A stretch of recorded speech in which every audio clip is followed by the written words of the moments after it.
Next question ನೋಡ್ಕೊಳ್ಳಿ. Model question paper 1 M1 for computer science ಸ್ಟ್ರೀಮ್ದು BMAT 101 code subject code module 3 5A question dy/dx + y/x = x² y/6. ನೋಡಿ, first ಇದನ್ನ ಬರ್ಕೋಬೇಕು. dy/dx + y/x = x² y/6. ಇಲ್ಲಿ main dy/dx + y ಅಂತ ಬಂದರೆ ಇದು ನೋಡಿ linear ಆಗುತ್ತೆ. ಯಾವಾಗಂದರೆ ಇಲ್ಲಿ ರೈಟಲ್ಲಿ y ಇರಬಾರ್ದು. dy/dx + y ಇದ್ದು ರೈಟಲ್ಲೂ y ಇದ್ದರೆ y⁴n ಇದ್ದರೆ ನಾವು ಅದಕ್ಕೆ ಬರ್ನೌಲಿಸ್ ಡಿಫ್ರೆನ್ಷಿಯಲ್ ಇಕ್ವೇಷನ್ ಅಂತೀವಿ. ಜಾಸ್ತಿ ತಲೆ ಕೆಡಿಸ್ಕೊಬಿಡಿ. ಇಲ್ಲಿ dy/dx + y ಇದೆ, ಆದರೆ ಇಲ್ಲಿ ಏನಿದೆ ರೈಟಲ್ಲಿ y⁴6 ಇದೆ. ಇದಕ್ಕೆ ಯಾವ ಥರ ಮಾಡಬೇಕು ನೋಡ್ಕೊಳ್ಳಿ. ಫಸ್ಟ್ ಈ y⁴6ನ ರಿಮೂವ್ ಮಾಡಬೇಕು. ಡಿವೈಡೆಡ್ ಬೈ y⁴6 ಇದೇನಾಗುತ್ತೆ 1/y⁴6 ಅಂತ ಬರ್ಕೋಬೋದು. dy/dx + 1/y⁴6 × y/x + 1/y⁴6 × x² y/6 ಈ ಥರ ಡಿವೈಡ್ ಮಾಡ್ಕೋಬೋದು. ಇಲ್ಲೇನಾಗುತ್ತೆ, ಇದು ಕ್ಯಾನ್ಸಲ್ ಆಗುತ್ತೆ, ಇದು ಹಂಗೆ ಉಳಿಯುತ್ತೆ. 1/y⁴6 dy/dx ಹಂಗೆ ಉಳಿಯುತ್ತೆ. ಪ್ಲಸ್ ನೋಡಿ, ಈ y ಹೋದರೆ ಉಳಿಯೋದೇನು 1/y⁴5, ಯಾಕಂದರೆ 1y ಹೋದರೆ y⁴5 ಆಗುತ್ತೆ. ಇಲ್ಲಿ y ಹೋದರೆ 1 ಉಳಿಯುತ್ತೆ. 1/x = x².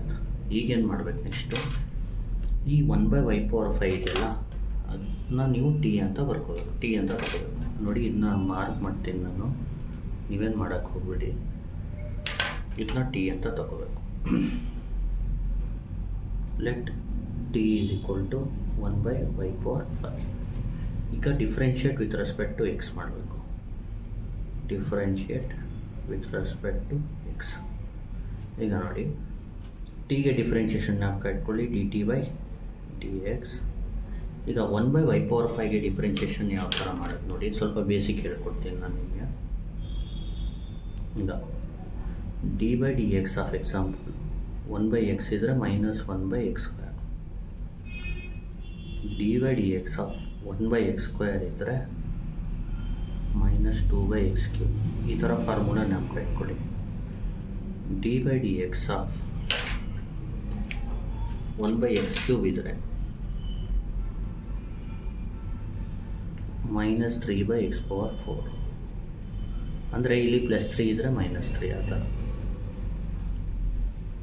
dy/dx of 1/x⁴ ಇದ್ದರೆ -4 ಬರೆದು x⁴ ಇರೋದನ್ನ 5 ಮಾಡ್ಕೋಬೇಕು. ಅದೇ ಥರ ಸುಮ್ಮನೆ ರೆಫರೆನ್ಸ್ಗೆ ಬರೀತಾ ಇದ್ದೀನಿ. 1/x⁴5 -5/x⁴6. ಇಲ್ಲಿ ಈ ಥರನೇ ಮಾಡಬೇಕಿಲ್ಲ. ಈಗ ನೋಡಿ,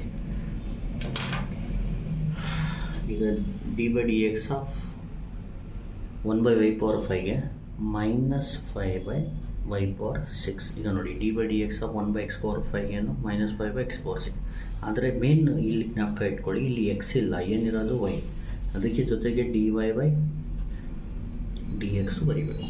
ಈಗೇನು ಮಾಡಬೇಕು, ಈ -5ನ ಈ ಕಡೆ ತಗೋಬೇಕು.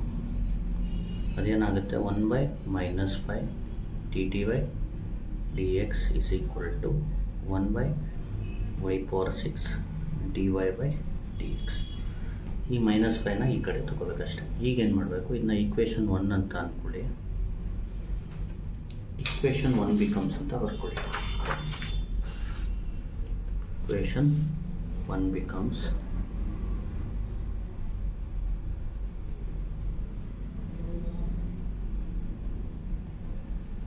ಈಗ ನೋಡಿ, 1/y⁴6 dy/dx ಅಂದರೆ 1/-5 dt/dx.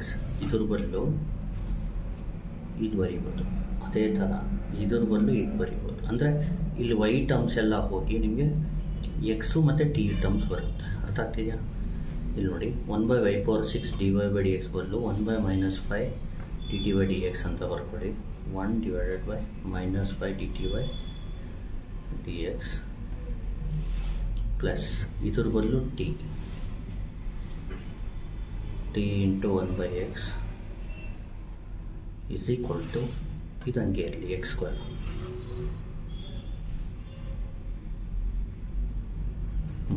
ಈಗೇನು ಮಾಡಬೇಕು, ಈ -5ನ ತೆಗಿಬೇಕು. ಅಂದರೆ ಮಲ್ಟಿಪ್ಲೈ ಬೈ -5 ಮಾಡ್ಕೋಬೇಕು. ಮಲ್ಟಿಪ್ಲೈ ಬೈ -5 ಇದೇನಾಗುತ್ತೆ, -5ನ ಮಲ್ಟಿಪ್ಲೈ ಮಾಡಿದ್ರೆ ಇದು ಕ್ಯಾನ್ಸಲ್ ಆಗುತ್ತೆ. dt/dx ಪ್ಲಸ್ t ಇಂಟು ಇಲ್ಲಿ -5ನ ಇಲ್ಲಿ -5 ಇಂಟು 1 ಮಾಡ್ಕೊಳ್ಳಿ, -5/x ಆಗುತ್ತೆ. ಈಸ್ ಈಕ್ವಲ್ ಟು ಇಲ್ಲಿ -5 ಈ ಕಡೆ ಬರ್ಕೊಳ್ಳಿ, -5x² ಆಗುತ್ತೆ. ಇದು ಲೀನಿಯರ್ ಡಿಫರೆನ್ಷಿಯಲ್ ಈಕ್ವೇಷನ್ ಆಯಿತು. ದ ಎಬೋ ಈಕ್ವೇಷನ್ ಅಥವಾ the equation is linear differential equation of the form ಅಂತ ಬರ್ತು. ಏನು ಬರೀಬೇಕು, dt/dx plus pt is equal to q where p ಅಂದರೆ ಈಗ ನೋಡಿ ಪಿ ಟಿ ಅಂದರೆ ಪಿ ಅಂದರೆ ಇದು ಟಿ ಬಿ ಟಿ ಏನಿರುತ್ತೆ ಅದು -5/x ಆ್ಯಂಡ್ ಕ್ಯೂ ಅಂದರೆ -5x².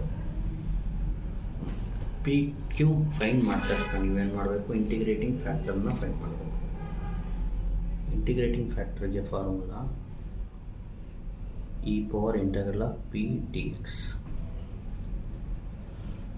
ನೋಡಿ e⁻∫p ಅಂದರೆ -5/x dx. ಈ -5ನ ಆಚೆ ತಗೊಳ್ಳಿ, ಈ ಥರ ನಾವು ಕಟ್ಕೊಳ್ಳಿ. ಅಂದರೆ -5/x ಇಂಟಿಗ್ರೇಷನ್ ಏನು, -5 log x ನಾವು ಇಟ್ಕೊಳ್ಳಿ. (1/x dx ಅಂದರೆ log x. ಅಂದರೆ k/x ಅಂದರೆ ಕೆ ಆಚೆ ಕಾನ್ಸ್ಟೆಂಟು, log x ಅಂದರೆ -5 ಕಾನ್ಸ್ಟೆಂಟ್ ತೊಗೊಂಡ್ರೆ 1/x ಬರುತ್ತೆ, 1/xಗೆ log x. ಈಗ ಏನು ಮಾಡಬೇಕು, ಈ -5ನ ಈ ಕಡೆಗೆ ಪವರ್ಗೆ ಕಳಿಸ್ಬೇಕು ಎಕ್ಸ್ಗೆ. ಯಾಕೆಂದರೆ ಈ ಫಾರ್ಮುಲಾ ನಾವು ಇಟ್ಕೊಳ್ಳಿ, n log m ಅಂದರೆ log m/n. ಈ ಎನ್ನು ಈ ಎಮ್ಗೆ ಪವರ್ ಬಂದ್ಬಿಟ್ಟು, ಅಂದರೆ ಇಲ್ಲಿ ಏನು -5 e⁻log x⁻−5 ಎಕ್ಸ್ಗೆ ಪವರ್ ಕಳಿಸ್ಬೇಕು. ಈಗ ಇದೊಂದು ಫಾರ್ಮುಲಾ ನಾವು ಇಟ್ಕೊಳ್ಳಿ, e⁻log ಆಫ್ ಎನಿಥಿಂಗ್ ಅಥವಾ ಲಾಗ್ ಆಫ್ ಎ ಅಂದ್ಕೊಳ್ಳಿ. ಅವಾಗ ಆನ್ಸರ್ ಏನೇ ಬರೀಬೇಕು. e⁻log ಅಂತ ಇದ್ದರೆ ಇಲ್ಲೇನಿದೆ ಅದು x⁻−5. ಇದನ್ನ ಈಗ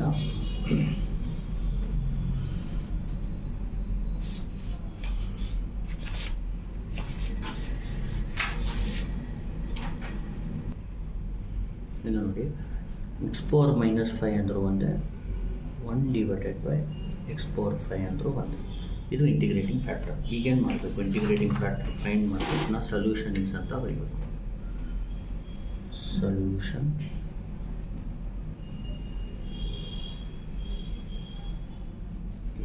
ಇದಕ್ಕೆ ಫಾರ್ಮುಲಾ ನಾವು ಇಟ್ಕೊಳ್ಳಿ. ಈಗ ನೋಡಿ, dt/dx plus P T is equal to Q ಇದ್ದರೆ ಸೊಲ್ಯೂಷನ್ ಬಂದು ಟಿ ಇಂಟು ಇಂಟಿಗ್ರೇಟಿಂಗ್ ಫ್ಯಾಕ್ಟರ್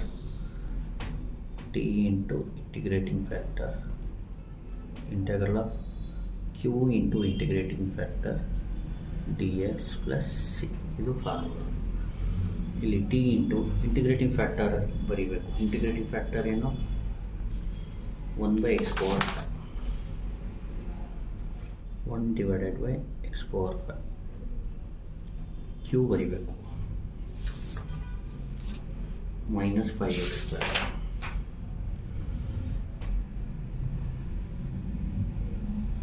ಮತ್ತು ಇಂಟಿಗ್ರೇಟಿಂಗ್ ಫ್ಯಾಕ್ಟರ್ ಬಂದು 1/x⁻5 dx ಪ್ಲಸ್ ಸಿ. ಈಗ ಟಿ ಸಬ್ಸ್ಟಿಟ್ಯೂಟ್ ಮಾಡಿಬೇಕಿದ್ರೆ ವಾಟ್ ಈಸ್ ಟಿ ನೋಡಿ, 1/y⁻, ಟಿ ಬಂದು 1/y⁻5 1/x⁻5 ಈ -5ನ ಆಚೆ ತಗೊಳ್ಳಿ, ಉಳಿಯೋದು x² ನೋಡಿ, x² ಅಂದರೆ x⁴ dx ಪ್ಲಸ್ ಸಿ. ಈಗ 1 × 1 1, ಇದು y⁴ ಇಂಟು x⁴ ಈ ಥರ ಬರಿಬೋದು. -5 ಹಂಗೆ ಇರಲಿ. 1/x⁴ನ x⁴ - 3 ಅಂತ ಬರ್ಕೊಳ್ಳಿ. ಅಂದರೆ x⁴ ಇಂಟಿಗ್ರೇಷನ್ ಗೊತ್ತು, ಏನು ಇಂಟಿಗ್ರೇಷನ್ ಆಫ್ x⁴n ಜ್ಞಾಪಕ ಇಟ್ಕೊಳ್ಳಿ. Integral of x⁴n is x⁴n + 1/n + 1. ಈಗ 1/x⁴ y⁴ is equal to -5 into x⁴ - 3 + 1 divided by -3 + 1 plus c. ಇದೇನಾಗುತ್ತೆ, 1/x⁴ y⁴ is equal to -5 into x⁴ - 3 + 1 ಅಂದರೆ -2 divided by -2 plus c. ನೋಡಿ, minus cancel, sorry minus into minus ಅಥವಾ cancel ಮಾಡ್ಬೋದು, ಅದು plus ಮಾಡ್ಕೋಬೋದು. ಉಳಿಯೋದೇನೆಂದರೆ 5/2 x⁴ - 2ನ 1/x² plus c. ಇದೇ final answer, final solution. Thank you. Please like, share and subscribe.